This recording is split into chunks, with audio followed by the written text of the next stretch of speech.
এই লোকটি বেকু দিয়ে খনন কাজ করতেছিল।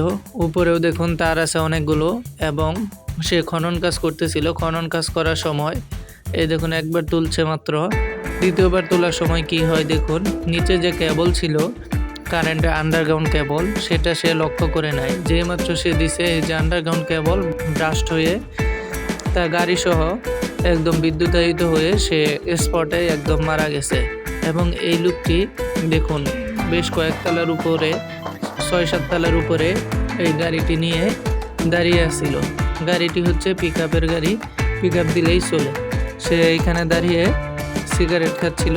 তারপর হঠাৎ করে অন্যমনস্ক হয়ে পিকআপে চাপ লাগে এবং সে উপর থেকে নিচে পড়ে যায়।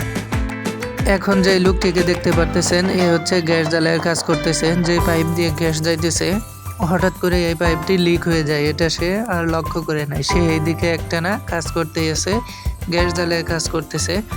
হঠাৎ করে এই পাইপ যে লিক ছিল সেই পাইপটি ব্রাস্ট হয়ে সে একদম ওই স্পটে মারা যায়। তাই আমাদের যে কোনো কাজই অতি সাবধানে এবং যত্ন সহকারে করতে হবে।